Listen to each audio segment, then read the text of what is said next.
This video is brought to you by OddsJam. They have the best tools out there for arbitrage betting, which is like betting both sides of a coin. It's going to come up heads or tails, so you win either way. Every sportsbook has different odds, and OddsJam tracks all these odds so that you know exactly what games to bet and how much to bet so that you will always come out on top completely stress-free by playing both sides. It's not betting so much as it is math.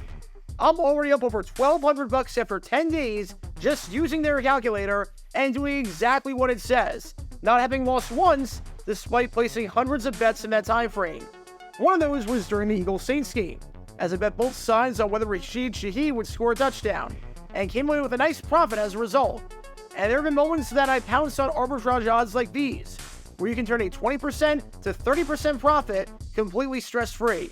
OddsJam's tool makes everything one click away, and there are hundreds of bets like that every single day based on the sports books available in your area.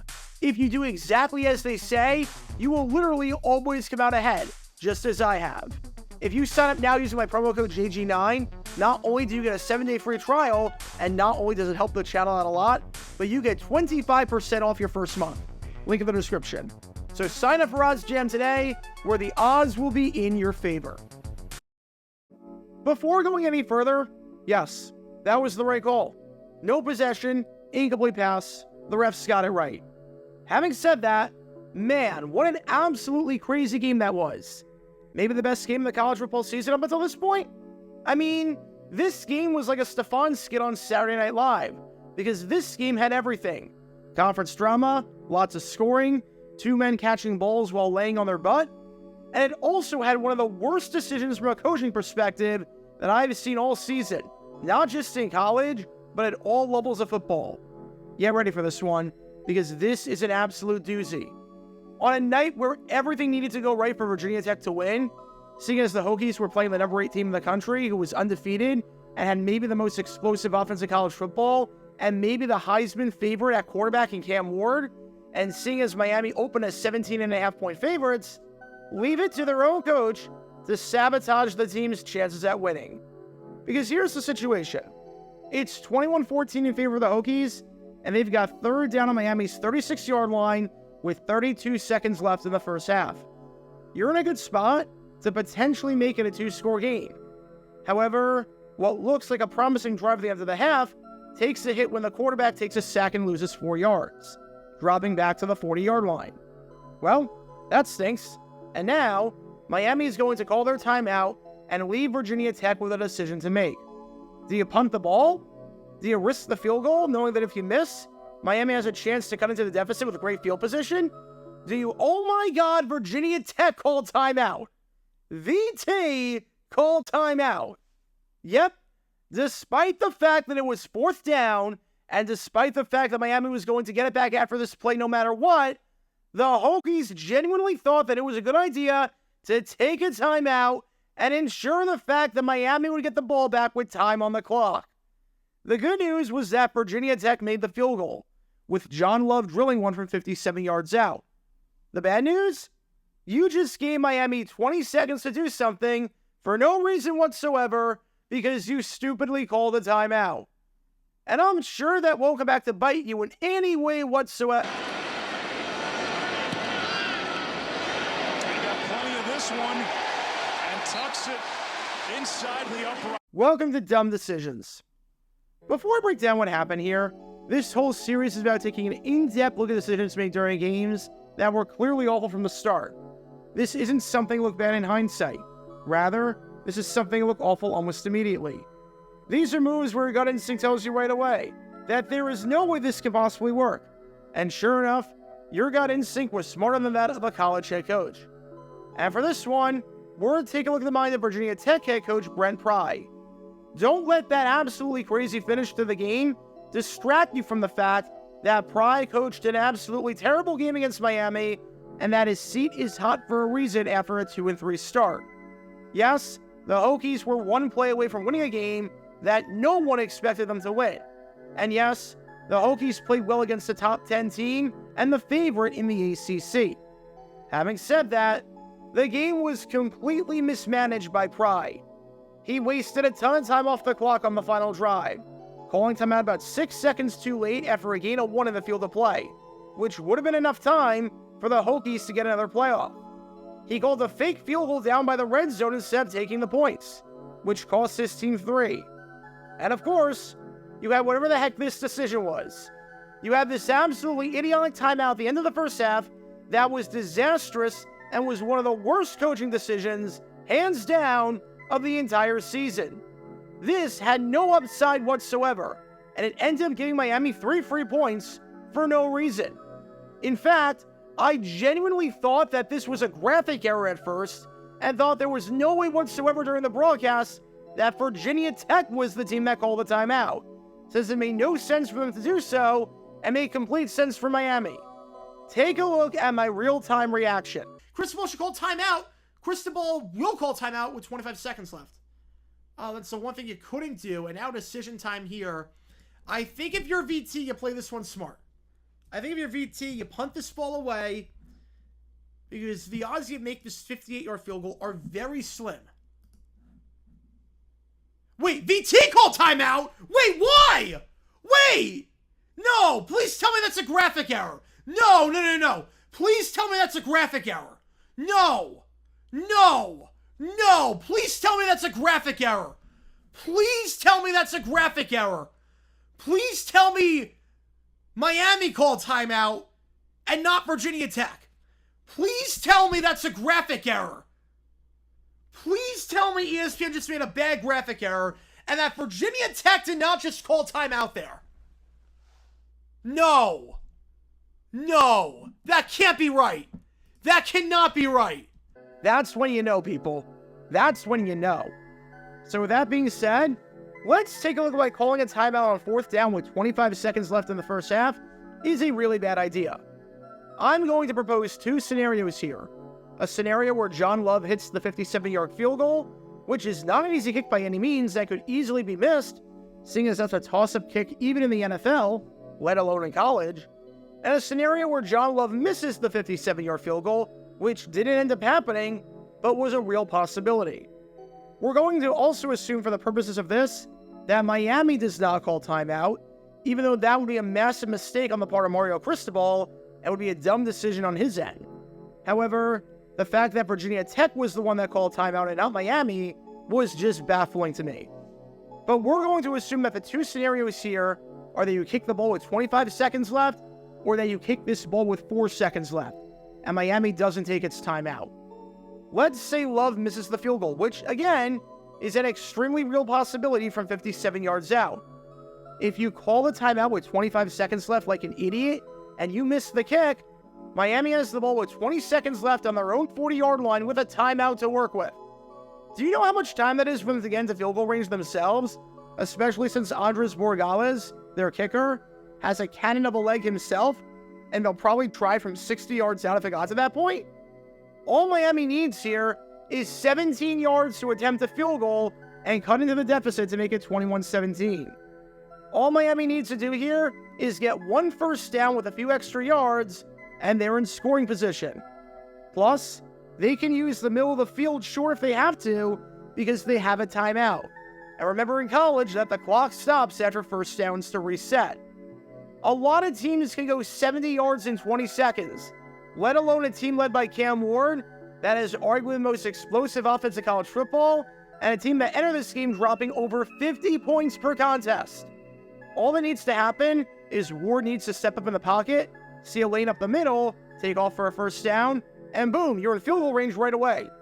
So by calling timeout, if you miss it, Miami is on the verge of scoring points themselves and has a legitimate opportunity to do so. However, let's say you do what any smart coach does in this situation, which is to let the clock run down and to not call timeout until there's 5 seconds on the clock or thereabout. Guess what happens if you miss the field goal? Sure, it stinks that you walk away from the drive empty-handed, but other than that, nothing happens. Miami doesn't get a chance to touch it again. That's the final play of the half. You don't give Miami, as in maybe the best offense in college football right now, an extra possession. You don't give Miami a chance to score points. You ensure the fact they're going into the halftime break with the lead. The name of the game in football is scoring points. You need to score more points than your opponent in order to win. And how do you score more points than your opponent? Well, you score points on possessions, because it's obvious that barring a safety, which obviously doesn't apply here, you can't score in football if you don't have the ball. So why give Miami a chance to touch the ball when they absolutely do not have to? Why give them an extra possession? There is no risk whatsoever to letting the clock run down and then calling timeout. And there is no reward to calling the timeout right away. Because no matter what happens, if you let the clock run down, you're going into the half with a lead, and with Miami being held to 14 points. If you call the timeout right away, you don't know what Miami could have going into the half besides the minimum of 14 points. It's like the mystery box in Family Guy. Holding Miami to 14 points is holding Miami to 14 points. But the mystery box could be anything. It could even be holding Miami to 14 points. Because now, we look at the second scenario where you do make the field goal. Wait until 4 or 5 seconds left to burn your timeout, make the field goal, and you're up by 10 points with all the momentum on your side, and with the ability to possess the ball to start the second half. To be up by 2 possessions on the road against a top 10 team with all that momentum, that's great. But if you do something stupid and call the timeout right away, even if you make the kick to make it 24-14, Miami has a chance to answer off the kickoff with a nice return and a play or two with a timeout of their own to work with. And you could give them some points for no reason whatsoever, or at the very least, a chance at points. I'll put it like this. If you let the clock run down to 4 seconds and then kick the field goal, and we assume nothing crazy like a kick 6 or a block for a touchdown, the worst case scenario is that you go into the half up by 7. And the best case scenario is that you go into the half up by 10. However, if you call the timeout right away and then kick the field goal, the worst case scenario is that you go into the half tied, and the best case scenario is that you go into the half up by 10, provided you get a defensive stop. So if 2 options pose the same exact best case scenario, and one of them poses a significantly worse worst case scenario, why on earth would you choose that option? It's like if I come up to you and ask you a trivia question. In one scenario, I tell you that if you get it right, you get $100, and if you don't get it right, you get nothing. However, in the other scenario, I tell you that if you get it right, you have a chance at getting $100, but you need to do a few other things. And if you get it wrong, I stab you. You'd have to be out of your mind to take the second option. But sure enough, that's exactly what Brent Pry did here. That's what he did by calling a timeout and bailing Miami out for no reason.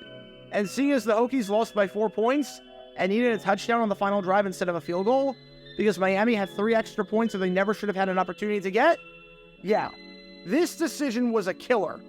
Now, to be fair to Pry, he took full responsibility for this decision afterwards, and in his press conference, admitted that he'd like to have that one back, and that he probably should have bled the clock down.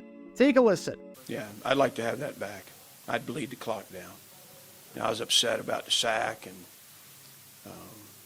I'd want to bleed that down and kick it. That's on me. And while it is good to take responsibility for that, and I have a ton of respect for a coach who openly admits that he screwed up, he let his emotions get the best of him.